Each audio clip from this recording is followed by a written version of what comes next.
Hello, I'm your host, Kwame Ennis, and welcome to the People's Forum.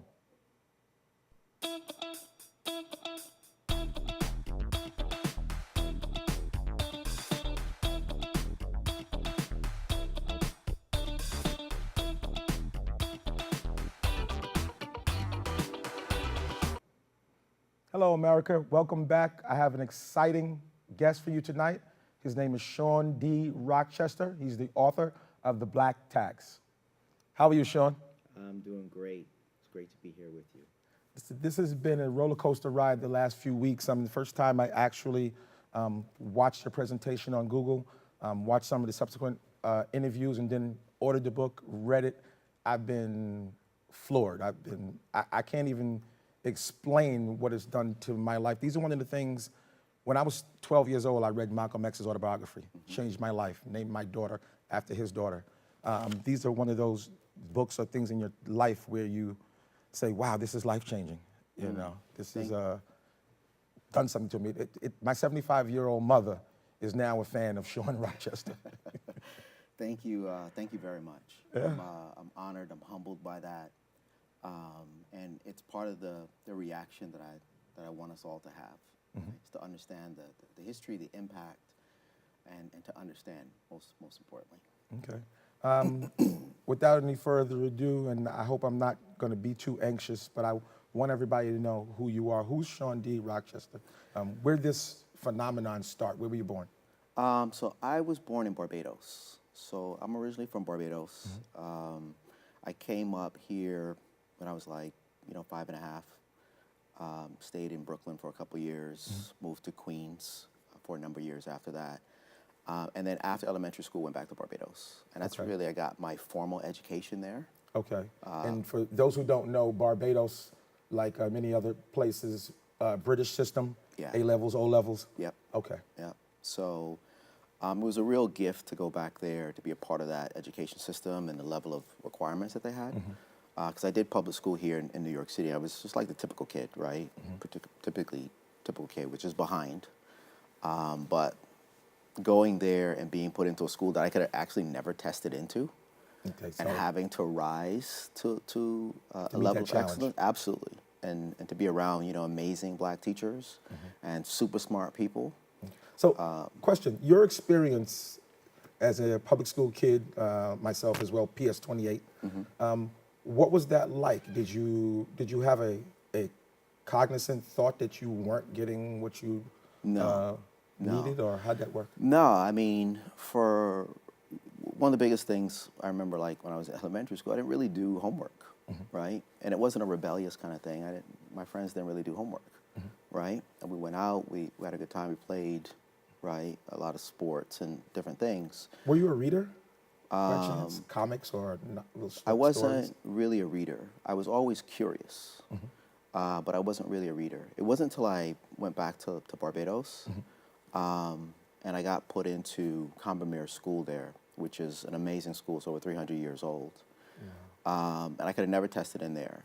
But the requirements were just much higher. Like you had to study 13 subjects at 12, right? So that's a heck of a load. It's math, it's English, it's physics, chemistry, biology, it's literature, language, music, appreciation theory. But they've been building on that since the first grade. Right. Whereas you come into it, literally 7 years later. Yeah, it was a shock to my system.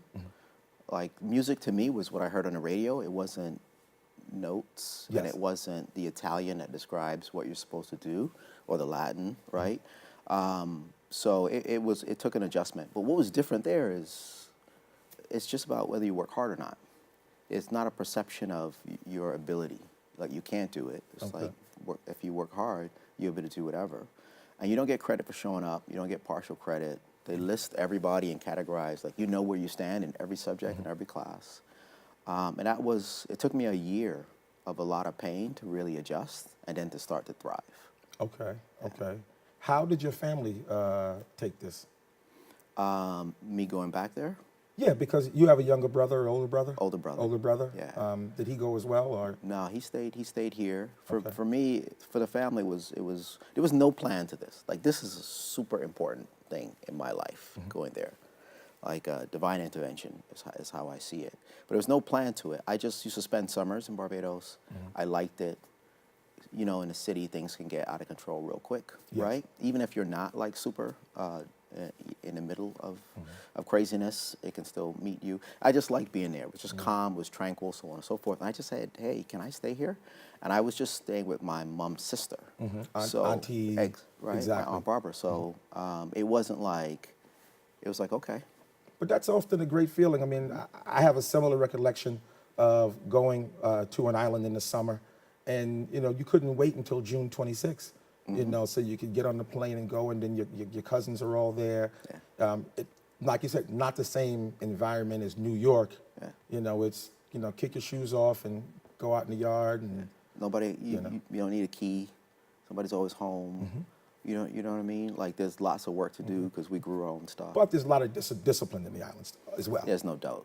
Yeah. Corporal punishment is in effect. That whole village raise the child thing is in effect. Yes, you could actually get beaten 3 times before you actually get home if enough aunts and uncles or church sisters catch you. Yeah. We take it real. So, at what age did you come back to the States? I came back and I did my, I think it was like 15 or 16. I came back and I did like junior and senior year in Queens, and then I went off to university, got a degree in engineering because I liked math and science. And that undergrad degree is from the University of Rochester. Yeah, in upstate New York. No relation. No relation. That's a little comedy, right? You know, but that had to be fun. Yeah, it was great seeing your name everywhere. It was tough, people asking you about it every day, literally, right, for the time you were there. But I had a good time at U of R. How did you adapt?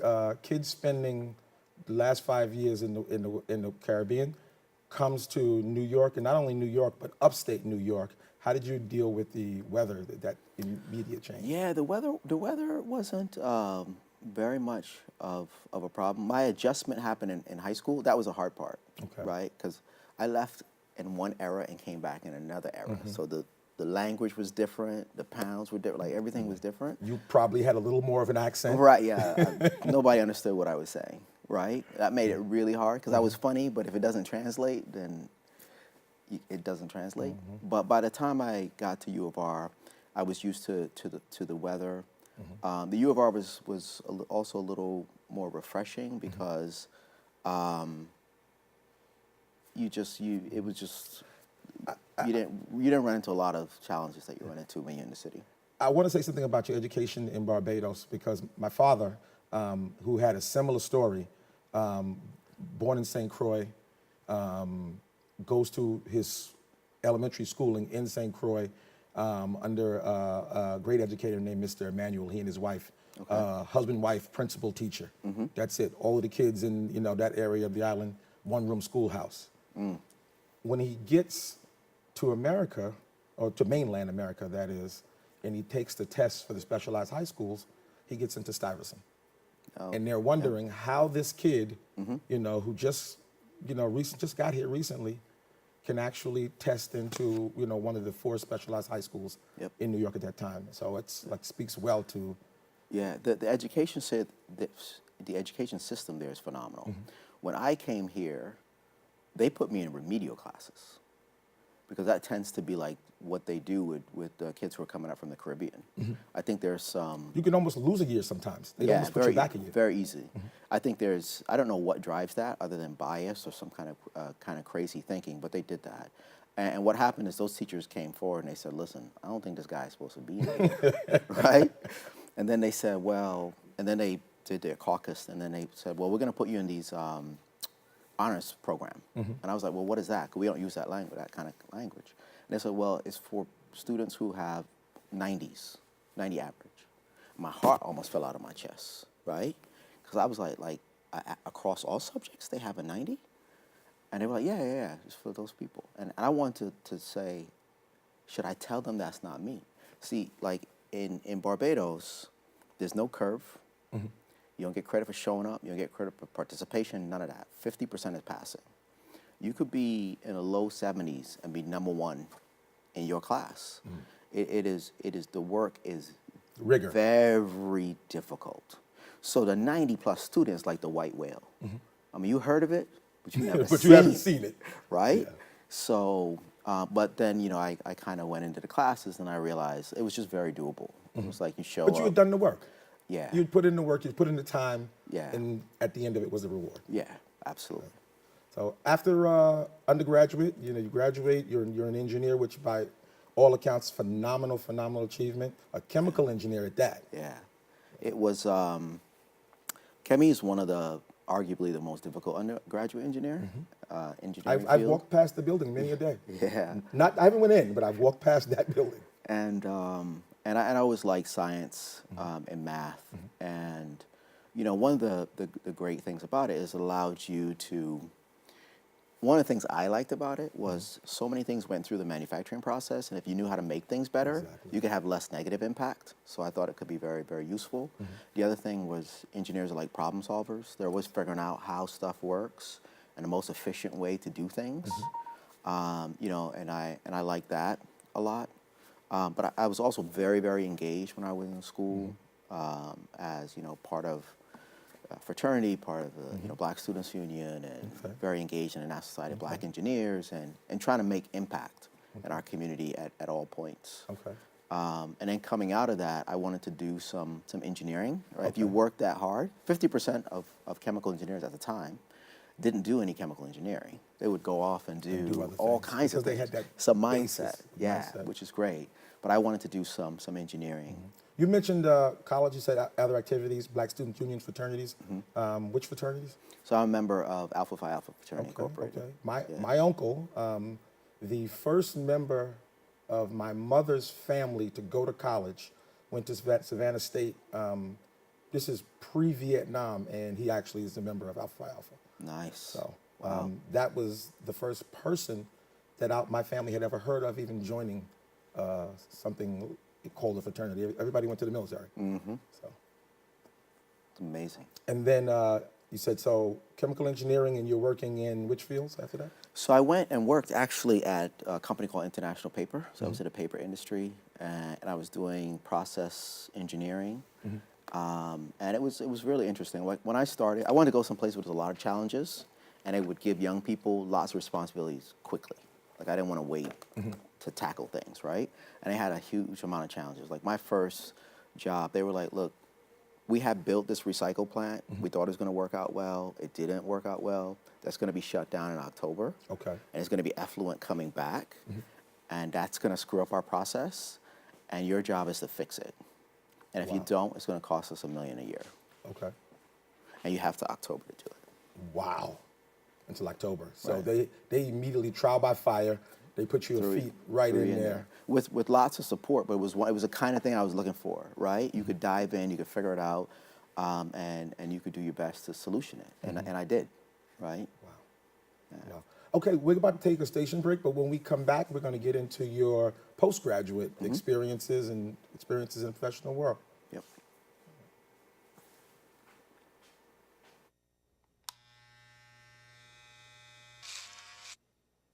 You've messed up your son's haircut. Mom? Do you A, try to fix it? Like it never happened. B, work with what you got? Or C, show solidarity? Thank you, babe. As a parent, there are no perfect answers. But you don't have to be perfect to be a perfect parent. Thousands of teens in foster care will love you just the same. We just finished dinner and it was time for homework. He hates homework. It makes no sense. I don't know how he finds anything in his backpack. I can't find my backpack. Finally, we found his assignment. He rushed through it. I wonder if he even learned anything. I wasn't gonna get it right, so I just wanted to get back to playing my video game. At least I'm good at that. I couldn't even read his handwriting. Holding the pencil makes my hand hurt. I know he's bright. Why is it so hard for me? He's I'm just trying gotta as try a hard little as harder. I can. When you can see learning and attention issues from their side, you can be on their side. That's why there's Understood.org, a free online resource for the parents of the 1 in 5 kids with learning and attention issues. Here you'll get personalized recommendations, practical tips, daily access to experts, and more. Go from misunderstanding to understood.org. Okay, Shawn, to pick up where we left off, you've gotten your undergraduate degree in arguably one of the coldest places in New York State, but you not being, you're no coward, you now sign up to go to Chicago. That's right. I'm a glutton for punishment. Yes, tell us about that. We get hit with the snow in Rochester, and then we go for the wind and the snow. The wind, the snow, and the cold. In Chicago. On the frozen tundra. Yeah. So I practiced engineering for about 3 or so years, and thoroughly enjoyed that experience, and got a lot of wonderful exposures. Got to manage people and do a lot of process engineering work, right? Figure out how to make things cheaper and more effective. I wanted to kind of bone up and strengthen like what I call the language of business, so the accounting and finance and marketing and things like that. So I wanted to go back and get my MBA. Okay. The other thing is, mergers and acquisitions and things like that affect whole industries, right? Yeah, they affect industries in many a way, but especially in money. Yes. That's the big money thing. Right, and people and resources, right? So I wanted to also understand that more so. So, I applied to a bunch of business schools, was blessed to get into Chicago.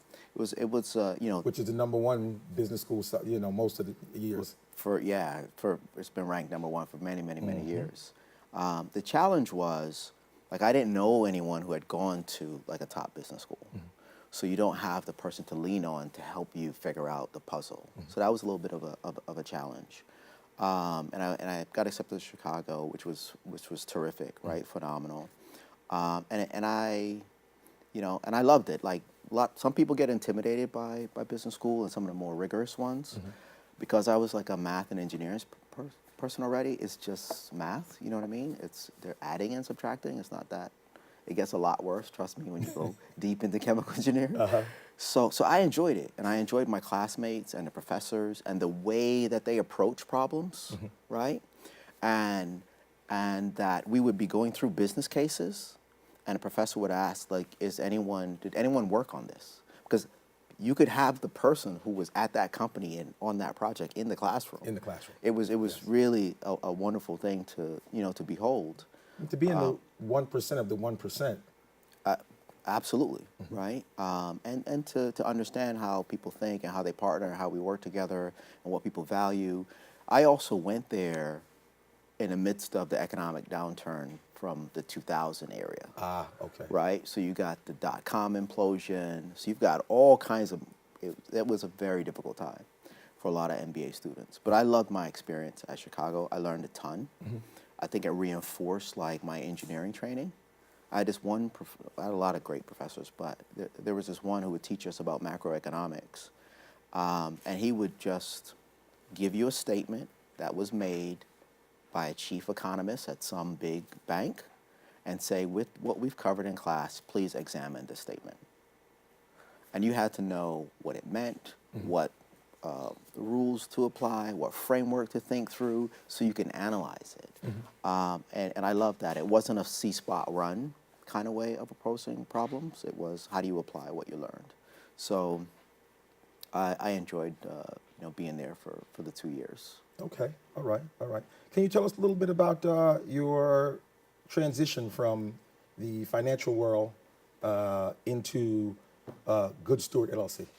Yeah, so I worked at IBM, and then I worked at another company called Amphenol. Yes. Where I did a lot of finance and strategy, mergers and acquisitions. And that was global. You were traveling all over. Absolutely. My last role when I was at Amphenol, they have a division called IT and Data Communications products. So I was their director of business development globally. So I worked on strategic planning and looking for companies to acquire, right? So I got a chance to, I've been to about maybe 25 different cities across China. Wow. I've done deals in China, I've done deals in Japan, I've done deals in Europe, stateside.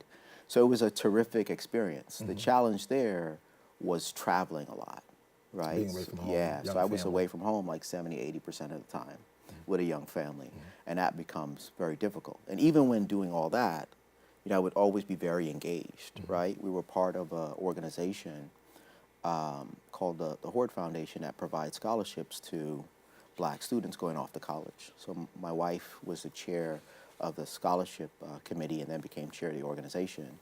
And during our tenure there, we distributed over $2 million to black students going off to university. Universities. So even being on the flights and planes everywhere, still very active. Still a social component to your activity. Absolutely, right? And then the idea was, okay, how can I be closer to home to have more? You want to be present, right, as a father. That's super critical, particularly at this time. And doing similar roles at other companies is similar levels of travel. So I started thinking about what else, I would wind up doing. And I wanted to have impact. And one of the things that I noticed was, we're missing a certain level of information about how to manage our resources, right? And I was very good at that. One, from training, but really just from the school of hard knocks. Like when you start literally with no resources and you're trying to make $1 out of 15 cents, you either can get in big trouble or you get really good at it. And I got really good at it. So I wanted to help other people figure out how to do that too, so that they can accumulate wealth. So it became workshops, it became talks, it became a host of things, then it became classes. Okay. Online? And online classes, full series of online classes. And then eventually a book which will be coming out under this company that we call Good Steward. Because at the end of the day, we want to be good steward of the resources that we have, right? And that doesn't happen by osmosis, that happens by training. A lot of information like our parents don't have to give to us. And I just wanted to be able to, have us do our part to solve that. Okay. I'd like to get into a little bit of the book, The Black Tax. I'd also like to get into some of the paradigm that you've created. But first I want to pull up onto the screen just a graphic of what hundreds, thousands, millions, what those actually look like, because many times people don't realize what we're talking about when we speak to thousands versus millions versus trillions. When we're dealing with trillions, you're dealing with 12 zeros, millions, 6 zeros. Do you believe that people can actually conceptualize these numbers? They can actually get a feeling for them? Yeah, it's good to get things in proportion, right? And I like what you're doing with that, because you've got 1,000, right? And then a million is 1,000,000. You know what I mean? And then a billion is it's like if you had $1,000 million bills. Exactly. Right? Exactly. And then if you have a trillion, it's Next slide, please. It's like you have 1,000 billion. The orders of magnitude. So when you start talking about $1 trillion, it really does become hard to figure out, like, what does that mean? And the shortest version is it's a million. Exactly. Right? Or it's 1,000 billion. The short version is this is a really big number. It's gargantuan. Listen, when doing the research and talking with the team, and we started putting together graphics and bringing things up, one of the things that stood out to me is this graphic here, and I can't take credit for it. It was created by someone else, but it says here that 1 billion minutes ago was just after the birth of Christ. And in terms of time continuum, that puts it in perspective for me of how long that is. Now, when you translate it to dollars, when you're without trillions of dollars, there's no way to recover from that without an important strategic plan. You can't just wish yourself or complain yourself through $1 million. Yeah. You can't. The size and the scope of it, it really prompts people to see things differently. It prompts people to ask really tough questions about what happened, and then what can I do, and what can we do, right, together to be able to solution it. It's if you think you got to fill a bucket, you got a bucket this big, or you have a bucket the size of this room. Imagine filling a swimming pool with a thimble. Exactly, right? Yeah. We got to come up with a different strategy to be able to do that in a Exactly. reasonably short period of time. How long did it take you to write The Black Tax? And can we have the book up on the screen? It took, the Black Tax was an evolution over a period of about, 2.5 years. The last 9 or 10 months was just very, very intensive, I actually wrote 2 books at the same time. That was one of those books. Okay. And it's almost like as you start the investigative process of trying to understand how we got here, you ever notice when you pull out a sweater, the thread starts to unravel. some really interesting things start happening when you start pulling at that thread.